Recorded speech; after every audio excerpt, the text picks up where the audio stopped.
जो तरक्याती काम हमने देखा है, क्या कहेंगे इसके बारे में? सरदार उस्मान खान ने इक़्तिदार में आके पूरे पंजाब और स्पेशली राजनपुर डीजी खान को फोकस किया। एन न्यूज़ जो यहाँ बड़ा अच्छा शहर के लिए है, लोकल न्यूज़ के लिए बड़ी पॉजिटिव न्यूज़ देने के लिए भी शहर के लिए ओवरऑल एक अच्छी चीज़ है ये। मैं भी इनको यहाँ नवा दफ्तर बनाने पे मुबारकबाद पेश करता हूँ।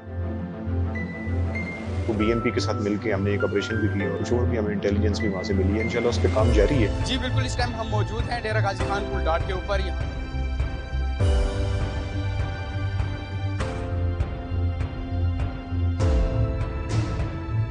पेट्रोलिंग भी की जा रही है, 42 सूबाई चेक पोस्ट हैं, उनके ऊपर चेकिंग मजीद मुअस्सर की जा रही है। डीजी खान में फर्स्ट टाइम इतने बड़े बड़े प्रोजेक्ट्स दिए हैं। कार्डियोलॉजी को विजिट किया होगा, हमारा मदर एंड चाइल्ड है।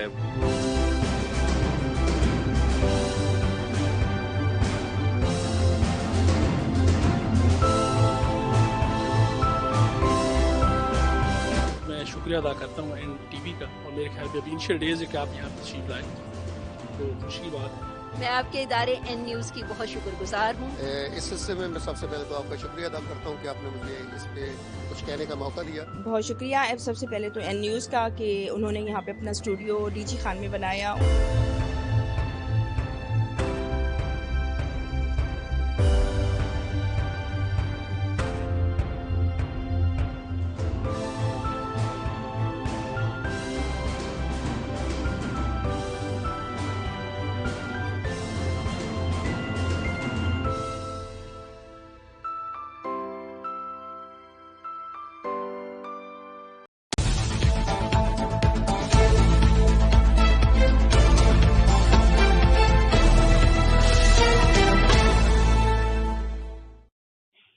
जी बिल्कुल, मैं यहाँ मौजूद हूँ डिप्टी कमिश्नर डेरा गाजी खान जनाब हमजा सारिक साहब के ऑफिस में।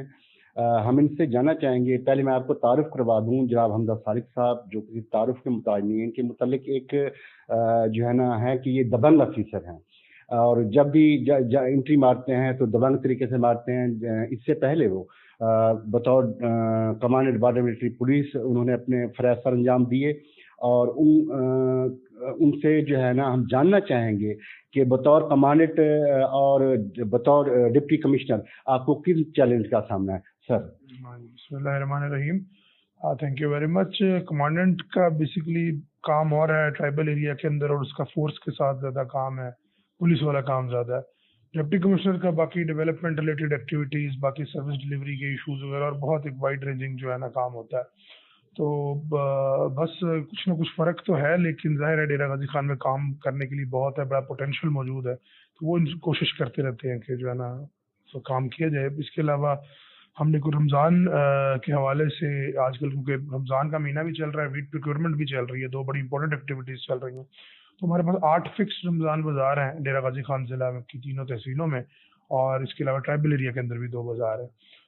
इसके अलावा हमारे 2 जो है ना mobile agriculture fair price shops हैं जो इधर ट्राइबल एरिया के अंदर जाती हैं गाड़ियां सामान लेकर, और बड़ी अच्छी तरह से चल रही हैं जी रमज़ान बाज़ार। तो हुकूमत पंजाब की जो पॉलिसी है उसके मुताबिक आवाम को मैक्सिमम रिलीफ प्रोवाइड करने की कोशिश की जा रही है। एग्रीकल्चरल प्रोडक्ट्स पे खासतौर पर बहुत बड़ी एक सब्सिडी जो है ना इस बार दी गई है, तो इसलिए लोगों का बड़ा रश है रमज़ान बाज़ारों में। हमारी यही अपील होगी लोगों को कि रमज़ान बाज़ारों में जो फैसिलिटी दी गई है, जो सब्सिडी दी गई है, उसको ज़्यादा से ज़्यादा अवेल करें। आटा, चीनी, सब्जियां, फल ये बड़े जो है ना वाफर मकदार में आपको वहाँ से दस्तयाब है। अच्छा सर, ग्राम फरोशी रमज़ान आते ही जो है ना ये अपने अरूज पे होती है, तो इसके लिए आपने क्या लाहेअमल तैयार किया? हाँ जी, ये इसको बिल्कुल एक प्रॉब्लम जो है ना स्टार्ट हो जाती है रमज़ान के आते के साथ ही। तो हमने अपने जो प्राइस कंट्रोल मजिस्ट्रेट्स हैं उनको एक्टिवेट किया है कि बगैर रेट लिस्ट के और रेट लिस्ट की वायलेशन में कोई किसी दुकान पर चीज़ें ना बेची जाएँ। और उस ज़मन में हमने जब से रमज़ान स्टार्ट हुआ है तब से कुछ 24 दुकानें या इस किस्म की जो है ना शॉप्स तो सील की जा चुकी हैं इसी बात पर कि जो ज़्यादा महंगी चीज़ें जो बेचते हैं। तो उस ज़िम्मन में हमारी पूरी नज़र है इंशाल्लाह इस मामले पे। मंडी में भी जो रोज़ ऑक्शन होती है उसमें हमारे अफसरान मौजूद होते हैं, इसीलिए ताकि चीज़ों की कीमत कम से कम रखी जा सके। अच्छा सर, अभी कल आपकी एक मीटिंग हुई है सैलाब मतवक्के सैलाब के हवाले से, तो इसके लिए आपने क्या यानी मवेशियों के लिए और इंसानी जानों के लिए आपने क्या लाहेअमल तैयार किया? जी, इसमें सैलाब का सीज़न अब क्योंकि रमज़ान के बाद आने वाला है, इस बार मेल्टिंग भी ज़रा जल्दी स्टार्ट होगी PDMA की इतलात के मुताबिक। तो रिवर इंडस है हमारा कोट छुट्टा के इलाके में और ये डीजी खान तहसील के इलाके में। इसके अलावा हमारे हिल टॉरेंट्स जो रूद कोहियों का मसला होता है हमारे ट्राइबल एरिया में, तो उस हवाले से एक प्रेपरेटरी मीटिंग थी। तमाम डिपार्टमेंट्स की जो तैयारियां थी उनको रिव्यू करना था, उनको इस ज़मन में डायरेक्शंस देनी थी कि क्या क्या उनको करना चाहिए और क्या क्या उनकी जिम्मेदारियां हैं। तो उसके मतलब बड़ी सैर हासिल गुफ्तगू हुई। हमने अपने रिसोर्सेज जो हैं सैलाब से लड़ने के लिए उनको भी रिव्यू किया।